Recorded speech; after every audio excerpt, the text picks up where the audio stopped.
Hello, everybody. Welcome back to another Crew First Culture podcast. I'm Jeremy, and I'd like to welcome you as always, and thank you for spending your time here with us today. Today, I'm excited to finally have a guest, so it's just not me talking to myself. Maybe somebody can add a little energy to the podcast. I'm looking forward to it. Today I have Brooke Ames on, otherwise known as Miss Fit Hose Dragger, but I messed that up. And just kind of get to know her a little bit. This is somebody that I've got to know basically through social media and has given me a lot of guidance in different directions. So I'm excited to have her on. I imagine that I'll try to have her on several times in the future. So this first one, just kind of get a little introduction and some questions out of the way, and probably later on we'll get into some generic discussions. So anyway, without further ado, Miss Fit Hose Dragger Brooke Ames. So how are you doing today? I'm doing well, Jeremy. Thanks for having me on. I really appreciate it. I think it's funny you mentioned social media because I think social media, and you referred to me by my Instagram handle, which I'm just Brooke. That kind of came about, I don't know, maybe a year ago. I started using Instagram platform a little bit more just for some more motivational content. And it was really just to help me and help other people and get connected with, just people who are like-minded and wanting to be better than what they were the day before. But I think sometimes social media takes such a bad rap, especially right now with, we've got avenues of communication everywhere out there and people are, using it for their own personal agendas. But for me, social media has been, a really positive experience because it's put me in touch with folks like yourself that, you're really trying to use it for good. And that's really kind of where I want to go with it. The content of my page is kind of just generally, sometimes it's boring. It's just kind of what's going on with me, but I hope that somewhere along the line, people feel inspired by some of the content. And I think your Crew First Culture does a really good job of that. So I appreciate you having me on. You're welcome. I am exactly on the same page. I guess when I first started, I put out some videos of some training things and a couple of them got picked up and really spread around. And I started reading some of the stuff and it was just so frustrating. It's like people griping because you weren't wearing air packs and not training like you or practicing like you play or whatever, all that stuff. And it's just so frustrating. And then I just got into just kind of the mindset of, who cares? I'm trying to do good things. It's not feasible to wear air packs every time you train, every minute, if you're doing it consistently. If you train once a month, okay, I get you should be wearing air packs. But anyway, I've really enjoyed kind of branching out, meeting people that there's no way I would have ever met, Right. from different states, different countries even. So it's really cool. And I kind of ran into you just I think through a podcast. I don't know. I think you've been on a few. Was it through another podcast probably, maybe?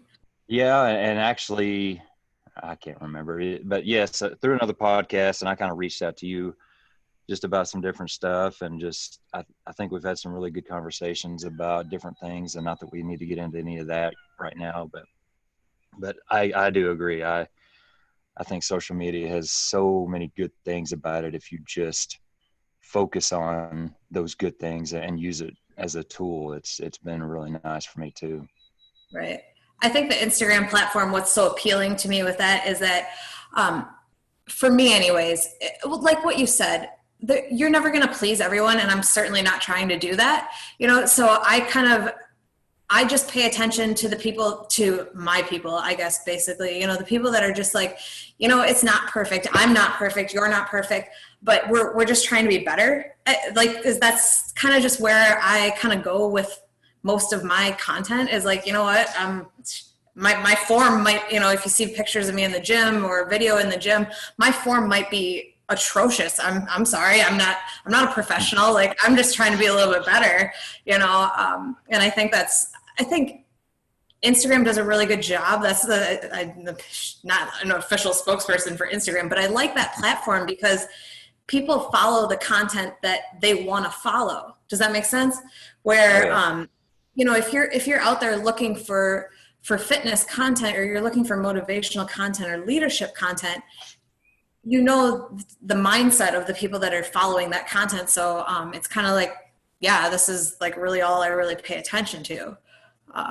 But I understand what you're saying with like snipers, basically. I mean, I call them recliner snipers, right? They sit in the recliner and they tell me I'm doing all of this wrong, and that's fine. Like, Yeah. hey, bud, that's cool, whatever. I'm just That's out here funny. just trying to be a little bit better. So, Yeah. as far as you probably, a little bit about me, I am a rookie firefighter. I just completed my probation. We have a 24-month probation where I work. I'm a firefighter paramedic in southern Wisconsin. And I came from the corporate world. I worked for a Fortune 200 company and made a drastic career change at age 30.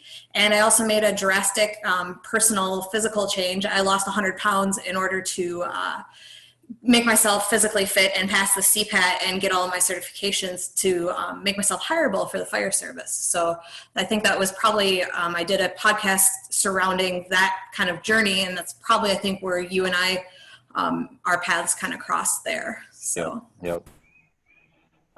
Getting into that a little bit further, just recently you've both passed your paramedic school and got off of probation. Is that correct? That's correct. In June of last year, I was licensed as a paramedic, National Registry, state of Wisconsin. So I passed paramedic school. And then just over a month ago was my 2-year mark, and I successfully completed my probation with my fire department. So I'm fully functioning firefighter, paramedic for a, I don't want to say the name just because I don't know, I like try to be, That's fine. I don't usually. Yeah. It's a city fire department. We run about anywhere from 6,000 to 7,000 calls a year, 3 stations, and right now, mainly because of all of our firefighters are paramedics. So, and mainly because of my seniority or lack thereof, I spend a lot of time on the ambulance right now. So, and I know that takes a bad rap, but honestly, I kind of like riding the ambulance. Like, I still go fight fires when we have fires. So I don't know. To me, I get out of the station, I get to go help people. It's literally what I signed up for. So, people are hating on EMS right and left. And I mean, like, it has its days, bro. It has its days. It's like, please just give me an engine day. Whenever I get an engine day, it's like, oh, it's a gift from God. I don't know. I like riding the Ambo. It's fun. I think that's definitely a personality thing right there. My department doesn't have an ambulance service. We use an outside source. Sure. So we don't have to worry about that. But I can definitely see if we did, my personality would be that guy that does not want anything to do with the ambulance. I do medical stuff because that's what we do. And it helps a lot of people, and I'm happy to be that person, but it just doesn't come natural for me. It doesn't interest me, I guess, really as much as a lot of the other stuff. So I get it. I understand. Believe me, hey, firefighting, if that's what we're doing, but it kind of speaks to like our craft has evolved to just in general. Yeah. We've become so efficient and so well at fire prevention, and that's not where our bread and butter is, because we've become better at it. Things don't burn like they used to. So in order to stay relevant and to, make ourselves the most serviceable, our department, it provides that, emergency transport service, which, does make up a lot of our calls, and that's okay too. Yeah, it definitely gives us a reason to still have a job. So nobody should be complaining about that. Yes, absolutely. Mm-hmm. So I just made a few notes. I kind of talking to you before we started this. I try to, as a general rule, just kind of my personality with this podcast is not be super scripted or anything like that, but just to kind of give me some guidelines to stay on track, because I love rabbit holes. I just kind of sent you a few questions. So if we get to all of them, that's great. If we get to one of them and and it ends up being a good conversation, and that's great too. It's whatever. But kind of the first one I have on there is just, what are you passionate about? And I think if anybody follows you, it's pretty easy to see at least some things. But go ahead and kind of tell us what you're passionate about. So for me, definitely about fitness, and firefighter fitness is important to me, obviously, because that's what I do for a living. My corporate background in being a project manager, I relied a lot on data, right? My background there was like, I would take a look at things and I would assign priorities to them. And usually it was assign the priority with the most pain, right? Where are we breaking down as a manufacturing instance? And I really kind of applied that to like looking at, okay, in the fire service, this is no different. I mean, there's all kinds of data out there. What's going on?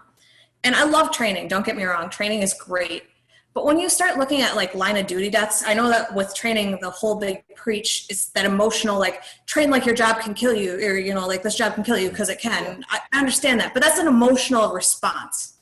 And we start looking at the data, and line of duty deaths for 2017 from the NIOSH reports, 48%, that's half. Pie chart, half of it, 48%. Line of duty deaths of firefighters were due to cardiac and stress-related death. That is a highly preventable thing. So we're putting all of our emphasis in the buckets of training where roof collapse, we're training, which is great. It's necessary. Don't get me wrong. That's not the takeaway message here. Training is absolutely necessary and wonderful and great. Needs to happen. But if we ignore that half of the pie chart, and you're not pushing your guys to be like, hey, get your 20 minutes in, just do some cardio, whatever, we're really missing out on an opportunity to help a lot. I mean, like that is where the pain is. If I were looking at this from a data standpoint, it's like, oh, this is the big issue, and we need to start fixing that before we go back down, are you a liability on the fire ground? Or are you an asset is what it comes down to. It's really a data thing for me anyways. And that's what I'm passionate about, is just being better. And that's the other thing is I was obviously on the opposite end of that spectrum. I'm no taller than I am right now. I'm about 5 foot tall, and I was 100 pounds heavier. I was 240 some odd pounds, and that's not good. And I put in a lot of work. And I'm not saying that that's necessarily what everybody needs to do by any far cry. For me, that's what keeps me going. But I think if you're just out there being like, you know what, I just want to be a little bit better than I was the day before. To me, that's what I'm passionate about, is just seeing that continuous improvement in people, just keep reaching to be better. Yeah, me personally, and I've kind of put out some posts to this what I'm about to say, but I am not just a super driven fitness person. I'd work out because, like you said, it's important. I feel like it's a very big part of our job, and I enjoy that time with the people I work with, but it's not just something that comes natural to me. But that being said, I totally agree with you with the whole, I don't know what it is. I don't know if it's a stigma that administrations just don't want to touch it because they know that it's going to be a fight from some of the older, out of shape people. I don't know, but my department, we have tried several times in the 18 years I've been on to push some type of program, something, anything. And it's just nothing. We can't get anything through. And I don't get it either. I don't get that, we focus so much on certain things, and then it seems like the more important things don't get any focus at all. So right. I'm with you. Well, and you think about leadership, like that's kind of what the path that you're tracking down. Leadership comes by seeing an example. Think about your top. So if the top people in your organization have to lead by example, do you think that's going to be an easy thing for them if they're already really busy? They're stretched to their limits. Now they need to lead by example by getting in 20 minutes on the stair climber. It's hard. It's hard. And so that's where I think folks like you and I that are, or me, I'm at the bottom, and I honestly, I have no desire to promote. I like riding backwards. I like doing my job. I like being a firefighter and paramedic. I think that's where we just need to take initiative. Fitness did not come natural to me either. I spent my entire life obese. It's very much a mindset thing, and it's more of I'm not motivated to go do it most days. I don't have this, like, I don't wake up with this, oh my God, I can't wait to go work out. No, it doesn't happen. That's not realistic. And I hate all of this talk about motivation. You have to do it regardless. That's discipline. That's where I really had to track down that path. I do it on the days when it sucks, and I do it on the days when I feel like doing it. It's just got to happen, It's funny you say that, and that's kind of your thing, the anti-motivation. Motivation is not something you depend on, stuff like that. And since I began hearing you say those things, I catch myself like not wanting to use the word motivation. It's just funny because it's such a so cheap. You're like, okay, I feel motivated. Great. I can do anything when I feel motivated. What about the rest of the time? If anything, this situation that we're all in right now should show people how much bullcrap motivation is. Because I guarantee you, speaking for myself, motivation went out the window 2 days into this whole deal. Oh yeah. I've not had any, and it leads straight to, are you disciplined? Or are you not? And that's it. And there's motivation is it's here today. It's gone tomorrow. It'll be back in a week. And yep. And not to take that's your spiel. And I really appreciate kind of that thought, because you don't hear that a lot. It's always, that's the thing. You got to get motivated. Help me motivate, whatever. So it's definitely a good idea that isn't out there. So, and right before, this is me kind of just giving my own plug, right before this whole thing had started with COVID, I had started doing the public speaking thing, and I call it 451F, the anti-motivational speech, because that's exactly what it is. Like, I'm not here to like light a fire under you. I mean, I hope that you look at it and you feel inspired. That's something a little bit different. I mean, some people kind of say they're the same things, but literally, if I can do it, anybody can. And I didn't do it based on motivation. I think that's a cheap thing that we can sell. I think that that's why it's so easily marketed. And that's why a lot of people buy into it. I have the solution, and it's not easily marketable. It's hard work, and people don't, that sounds like work. So they don't, they want the shortcut. But no, it's every day. When I was trying to get past the CPAT and I was working full time, and I had most areas most departments in this area that hire full time, they require at least EMT. So I needed to get my EMT, needed to have my CPAT, and like the fire certifications too. So what I was doing is I woke up at 4 a.m. every morning.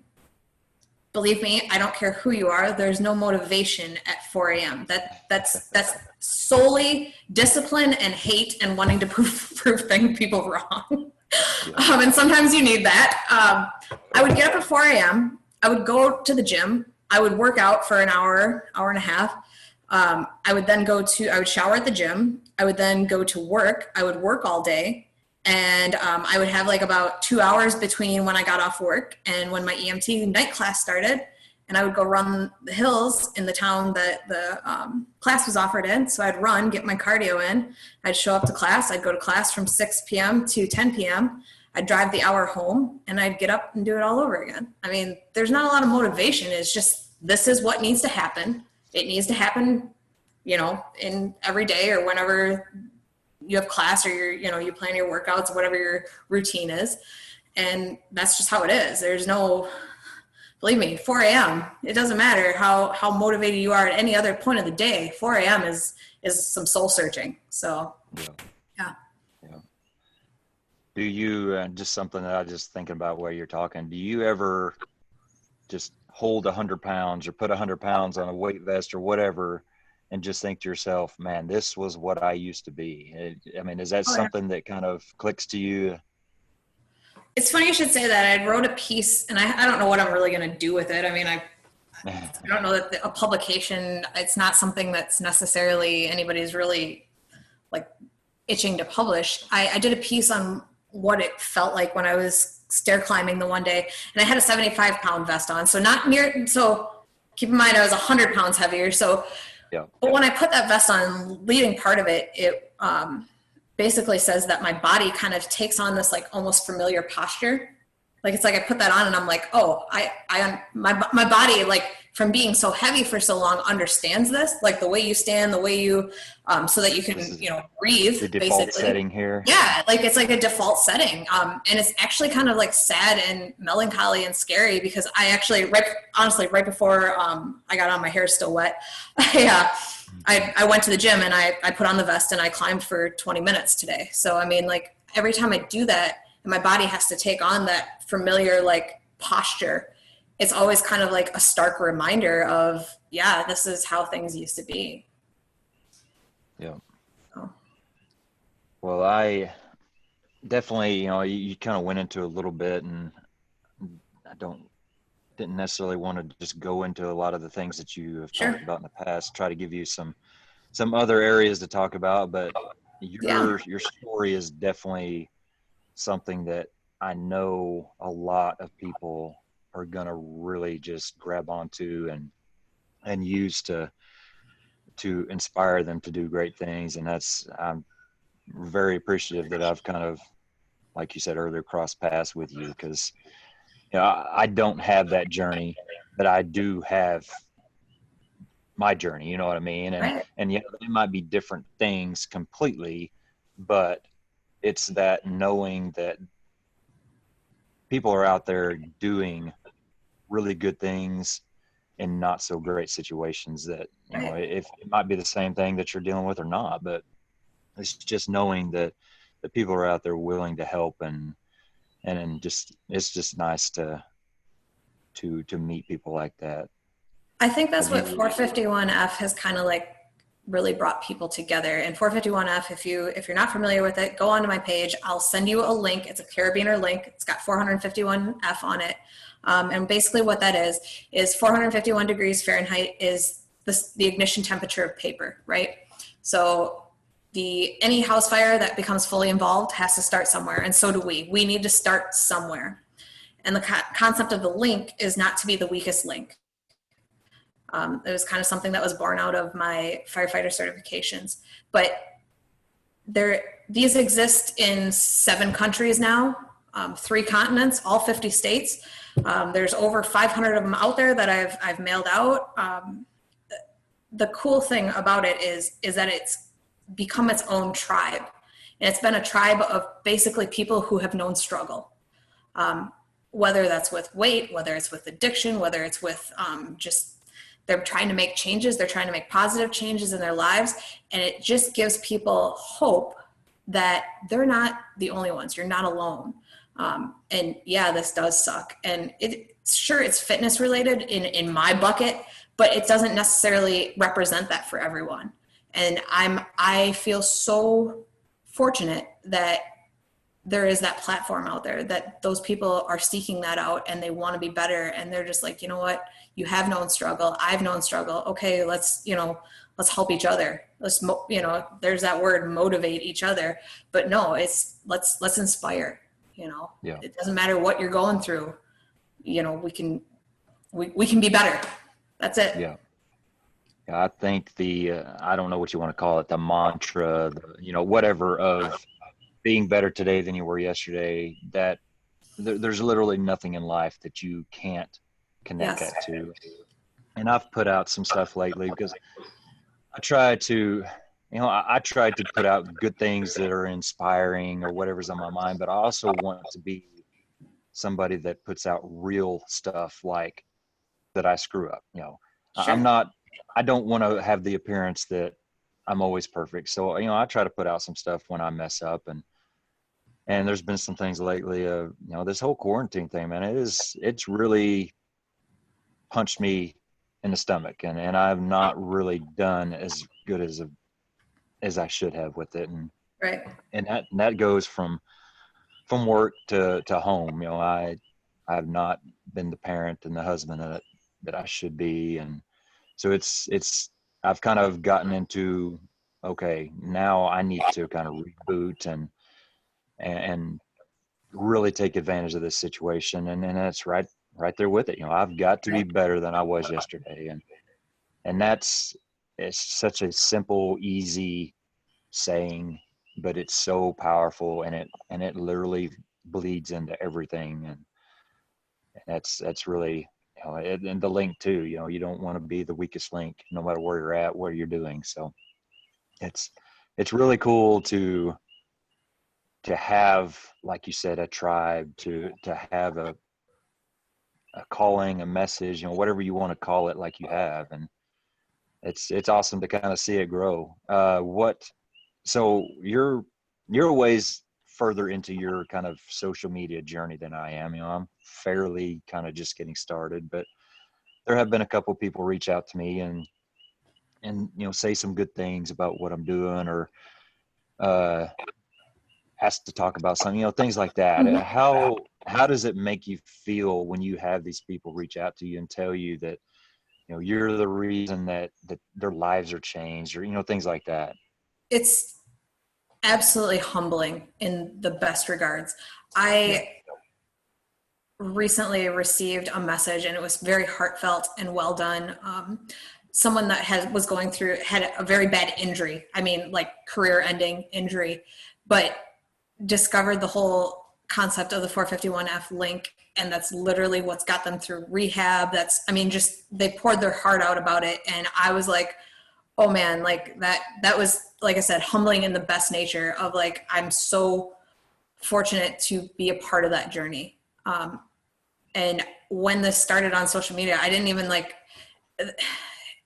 it didn't even start as something like that. I mean, I've had Instagram for like so long, and I never used it. It didn't becoming a social media presence kind of happened by accident.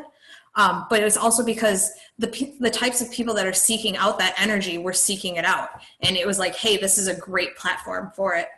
So I'm honestly, I don't know the algorithms. I don't know what's going to be good or bad. It's just like literally, and to me, it would be inauthentic if I did know those and like tried to play off of them. It's like literally, Yeah. I put the stuff out there that I'm doing lately, like you said with quarantine. I'm trying. I don't want to be inauthentic, so you're not seeing home workouts from me to the most extent because I hate doing them. I don't like it. To me, it would be inauthentic to be like, okay, I'm gonna get up and do my 50 burpees today, and yay, like that's fine, whatever, great if that's what you're doing. I rely on my firehouse gym, and I've got a person that I've got kind of a pretty decent gym hookup, but it's not inspiring if everybody else can't go to the gym.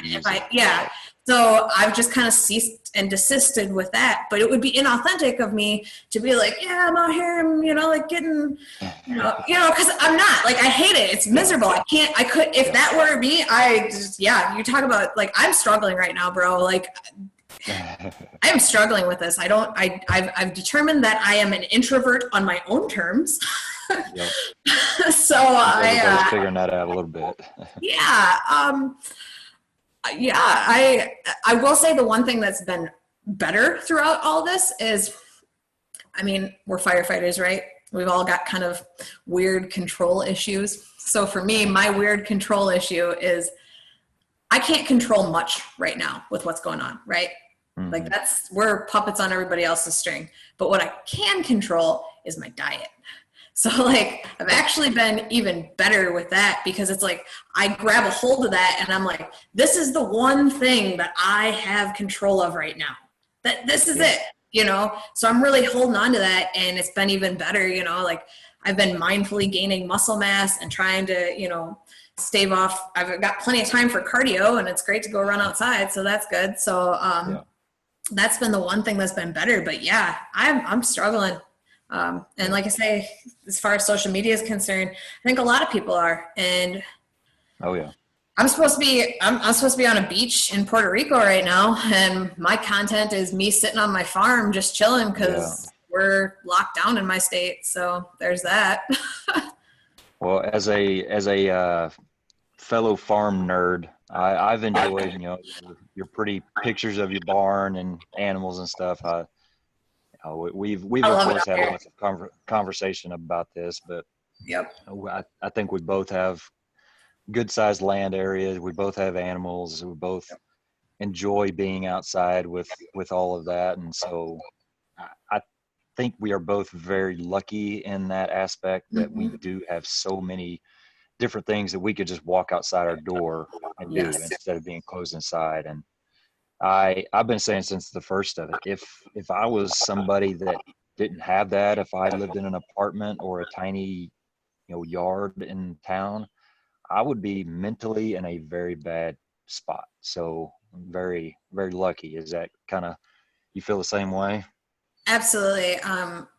We've had conversations about where we live and how fortunate we are. I grew up as a city kid too, so I know what that, like, having just the little, land plot is, and you're confined to that. Out here, it's awesome. I mean, and a lot of people kind of are like, oh, but you got to drive so far to work. I mean, I've got an hour commute. It's fine. I listen to my music and it's good. Um, but it's, yeah, you really can't beat it. I think mentally I would be really bad off.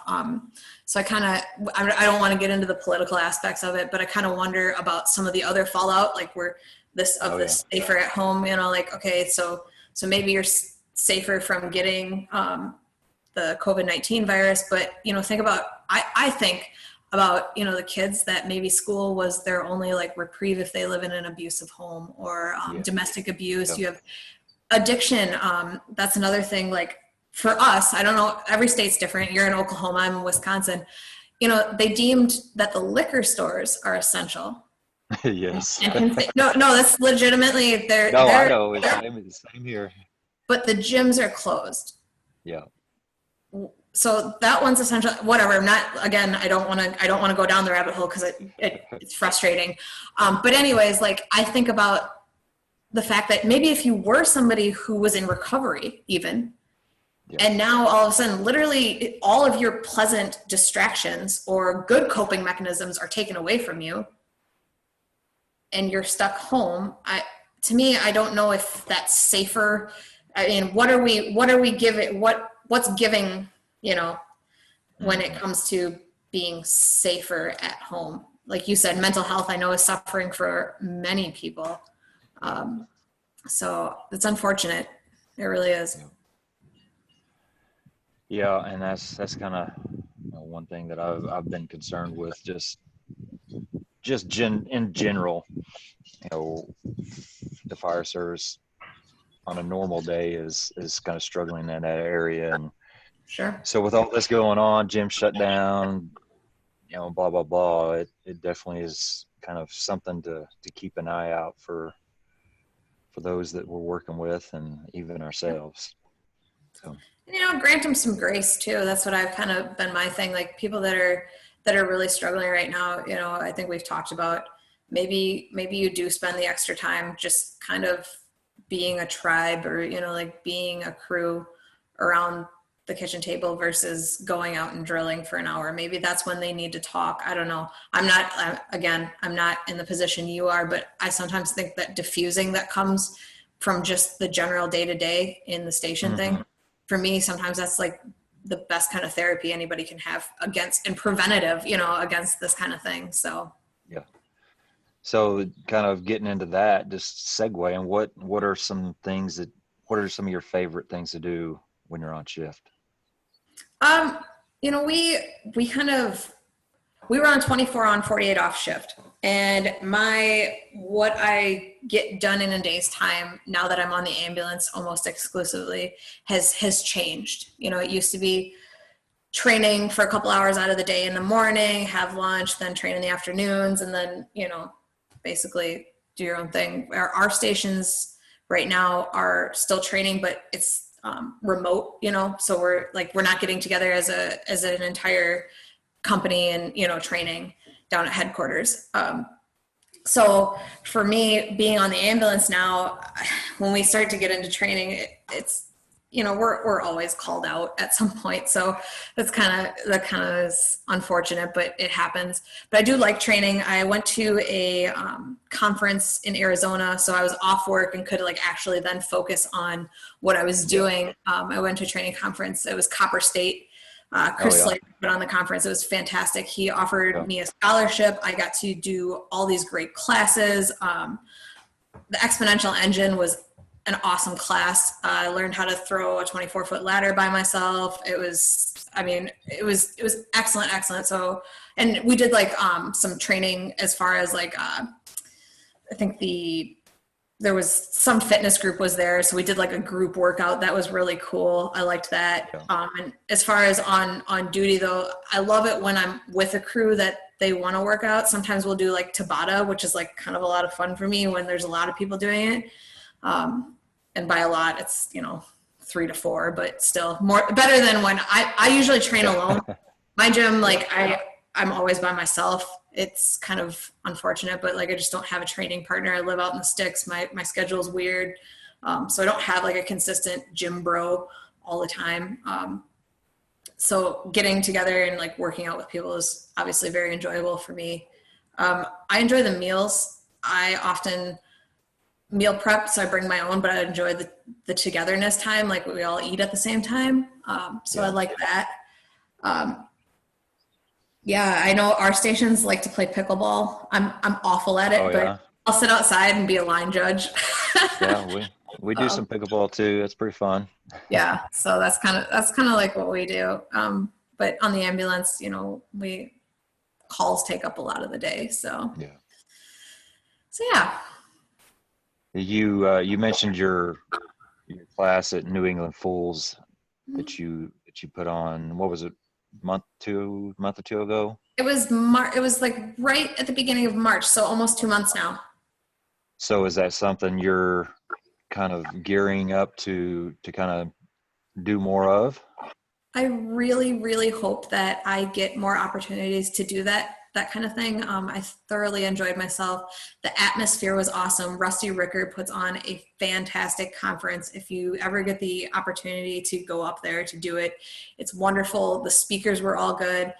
I was the Friday night keynote and kind of opened up everything. There was speakers Saturday and Sunday, and I was the only one on Friday night. We all went out to dinner afterwards. The group that was there was it was so awesome. I loved being in that atmosphere. I know that there's some things I need to work on as far as like presenting, just because I've never presented to a group of that size. There was almost 100 people there. I'm used to presenting in boardrooms to like 8 people, like it's different. It really is. You have to make a connection with a lot of people and it's tough. And I know I became kind of like long-winded. I got a little bit like focused on some details, went down some rabbit holes, but it is something that I really, really hope to have the opportunity to keep doing that kind of thing and continue doing it, because it's so nice being in the same area as people that think the same way you do, like just wanting to be better and get better at your craft and get better at the trade. So I think in short, that's something I really want to kind of like tailor it to whatever the conference is doing. This was supposed to be like an hour and a half. I think I went on for like 2.5 hours. I'm not even joking if you're bad. But I think ideally I would like to have like an hour segment and then like maybe like a 4-hour workshop and then like a 6-hour workshop, because there's a lot of like tools that I introduce, and it'd be really cool if we could like break off into small breakout groups. Kind of actually utilize the tools. What it is it's a blend between corporate practices from successful manufacturing industry. They use a process for which they manage projects. And I kind of like took it, flipped it on its side, and I'm like, how can I use this for my own personal life? And I kind of like tailored it down. It's a process called DMAC, Define, Measure, Analyze, Continuously Improve, DMAC. And there's just like all kinds of little intricacies, little tools that play into it. And it'd be really cool if I could do like a longer workshop version where there's breakout groups and whatnot. So that's something I really want to kind of keep going towards. You feel like doing things like that kind of energize you? Yeah, absolutely. Like you get around people with the same energy as you, and you just feed off of each other. It's so wonderful not to have like it drawing off of you, and all of a sudden people around you are like, this is great, this is awesome. And also the flip side of it, hey, I saw this, and I think if you did this, this, and this to improve, it would really kind of like take it up. So like, not just like some people telling you you're great, but also like, I see places where this could be better. And that's Yeah. kind of awesome to have that oversight. Yeah. It's pretty neat. Just kind of, and just speaking personally, as I'm taking this journey here within the past 5, 6 months, it's, you find something that kind of, it seems like, hey, this is something really good that I can kind of reach more people in, and then that's a good thing. And then you kind of start feeling like, well, maybe there's something else, and then you find something else, and then you kind of start doing that, and it's like it's a good thing, and then it's like, well, okay, let's do something else. And that's kind of what's led me to sitting right here right now with the podcast, is Right. just whatever the next step is, being open-minded, keeping your eyes open. And it's been really fun for myself, and I'm sure it's the same for you, just kind of walking the road that's laid before you. Yep. I think one of the other things that I'll probably end up kind of ticking off and doing pretty soon here is I've kept a journal since I was like 10 years old. So I write a lot. I like to write. It's cathartic for me. It helps. It's another coping mechanism, I guess. At some point, I'd maybe like to write something. I don't know what and have it Yeah. published. Still kind of like, I mean, I like all kinds of writing. I like, persuasive pieces, and I like technical writing. I wrote several successful grants for the volunteer fire departments that I worked for, or that I was, a part of before going into a career side. So I like all kinds of writing, and I think that'll be something that maybe I do in the future. Yeah. I'm kind of like letting it come to me. I think that, it's good to be in pursuit of things, but sometimes the most organic things just kind of appear and happen. So just kind of letting it go. Yeah, I understand that for sure. Just so do you have anything coming up as far as like future classes, any kind of plans coming up?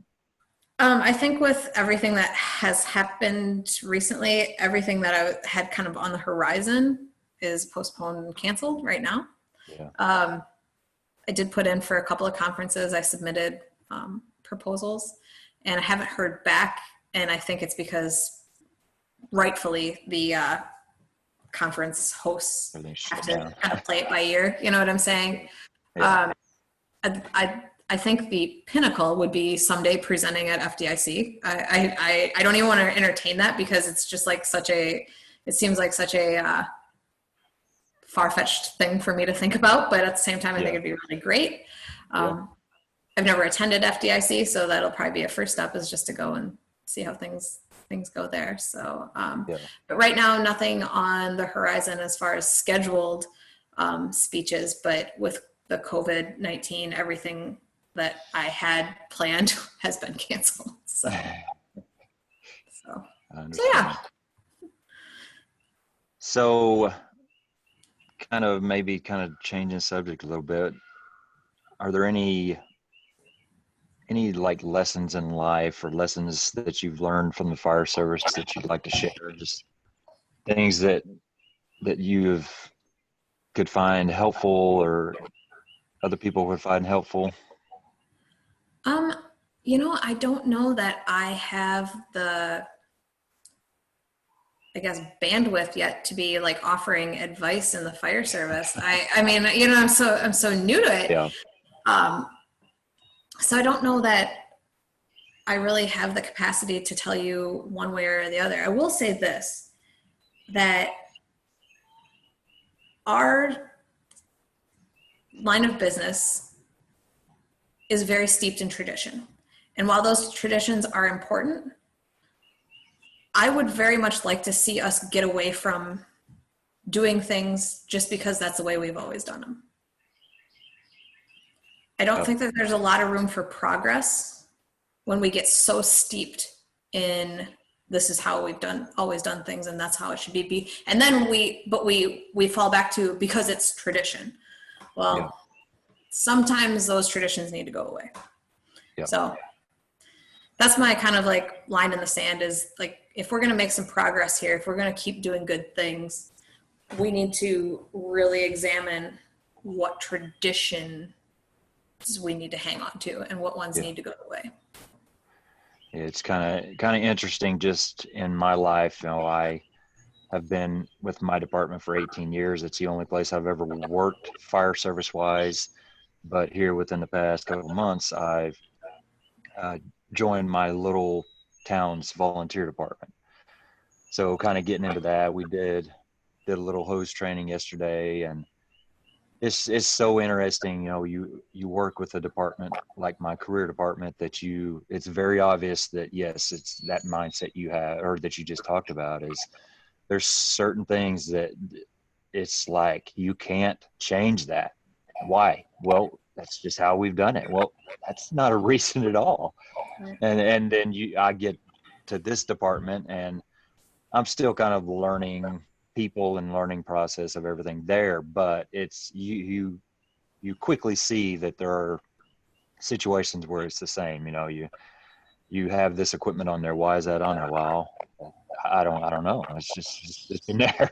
Right. So it's definitely something that, and I'm sure every single person that works at every single department will say that maybe there's different topics of that area, but it's definitely there. And yeah, I get it. I love tradition. I love culture.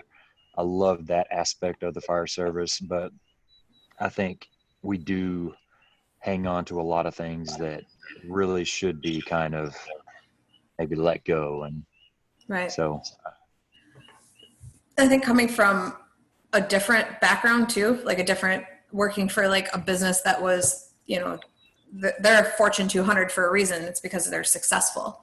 yeah. If I were to use that excuse for like why I was doing something where I used to work, I'd probably lose my job. Like, I mean, that's not a reason to do anything. It's certainly not a reason to be innovative, which is, you know, how we make progress is to innovate and, you know, keep going. That mindset would be literally torn to shreds. So I think I get really frustrated with it because like it was almost very opposite where I used to work. It's like, we need to shake things up because that's where progress happens. It's not when everybody's thinking the same way. Yeah. So to me, I know that corporations take a lot of hurt, as in like people want to say, oh, big corporations, you know, run them down. Let me tell you, I worked for Cummins, and like that is a corporation that is ethically and socially responsible. They are, they had a program, it was called Every Employee, Every Community. So employees that worked for them are actually required to do community service work and come while they're on the clock, while they're on duty at work. And Cummins pays them, but they have to do something out in the community.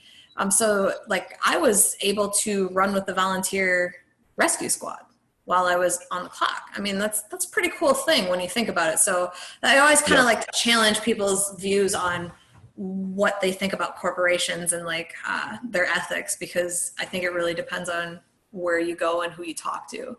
So, I mean, for a small town, like we live in a very rural area. If you know anything about rural fire departments, rural, you know, rescue squads, they depend solely. Everything is 100% volunteer. It's not paid on call. It's not paid per call. It's 100% volunteer. And if you're in a rural area and everybody leaves to go to work, there's nobody to answer the call.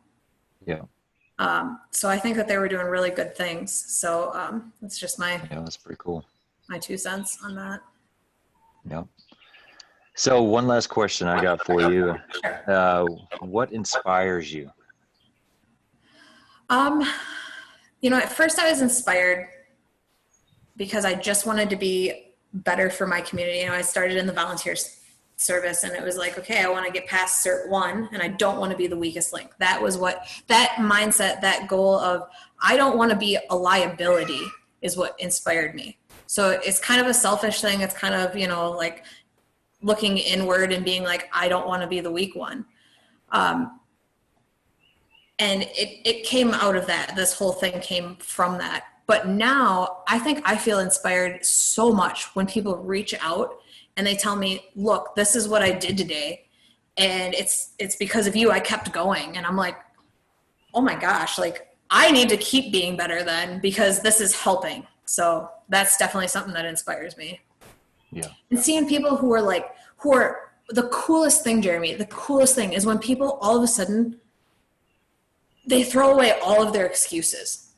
It's so neat when they finally are like, you know what, I had this thing going on today, but I knew that I needed to get my workout in, so I went and did it, and it really sucked because we had a family reunion and there was all this good food, but I was really smart about it. I brought, like that just, it energizes me. Oh my gosh, I love seeing when people finally are like, you know what, I can throw away all these excuses and I can take ownership of what I'm doing.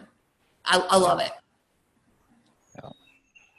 And we kind of talked earlier about the social media and what we've gotten out of it, and both of us kind of agree how good of a tool it can be. And I think that's one thing too that I've really enjoyed is just kind of hearing the stories that of people reaching out to you, or Right. just whatever, people asking me questions, things like that. And it's just, that's kind of something that I would give that answer as well, is just seeing that at my department, I don't feel like I can do much outside of just the 4 people I work with. I get, Sure. that's my circle of influence is 4 people, but I get on here and I get on Instagram and things like that. And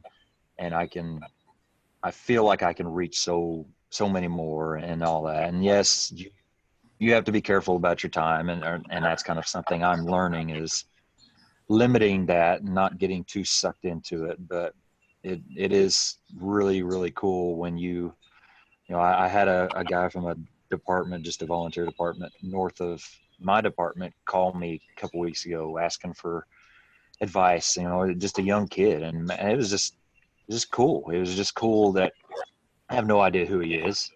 I would have not ever met or talked to him before that. And it's just neat to kind of, for those things to happen. So It certainly helps make connections. And yeah. again, it certainly helps keep me inspired. I had a few people, for me, it kind of, the 451 links started taking off when, somebody would get one, you say, you're like, hey, I saw this, can you send me one? Yeah, I'll send one out to you. And all of a sudden what ended up happening is they'd get it, they'd see, I've got the story of it on, like a business card, and I've got just a sticker in there that says overcome, adapt, and, just a few other things. And then that person would reach back out to me and be like, look, I've got a recruit academy running this, through this time. I want to get our recruits on board with this thing too. And I thought to myself, I'm like, how awesome would it be? And how different would our fire service look if every recruit coming through had that fundamental foundation of just trying to be better than they were yesterday? I mean, that would be a powerful thing. Like, again, like you said, it doesn't necessarily need to be fitness related or fire related, but what if every single person we had walking onto the job had it in their mind that tomorrow they were going to be better, and the next day they were going to be better, and the next day they were going to be better? Our fire service would look a lot different 10 years from now. Yeah. So it would look a lot better immediately. Yeah, it's true. Yeah. So yeah. Cool. Well, I really appreciate your time. Yeah, thanks again. About an hour, so kind of wrap it up. Perfect. Everybody, where they can find you and give some information. Yeah, so probably easiest way to reach out to me is on social media. You can send me a direct message on Instagram, miss_fit_hose dragger. That's where I can be found. My name's Brooke. You can find me on Facebook. I really don't use Facebook that much, but my name on there is Brooke Ames. And I have, my email address is therookieofficial@yahoo.com. So if you reached anyway, let me know if you need a link. I'd be happy to send them out. That's great. So, and I am going to kind of pitch that as well. I know you kind of described it, your link and the basically kind of what you get when you do that. And I've got a couple, just really kind of, when you get it, it comes with a story, like you said, and it's really cool, kind of the package that you have put together. And I'm definitely, any chance I get, kind of give that your information out, because you have such a great story and you're very, very inspiring, and lucky to kind of have crossed paths with you. And I definitely, what's that? I certainly appreciate it. That's kind of You're you. welcome.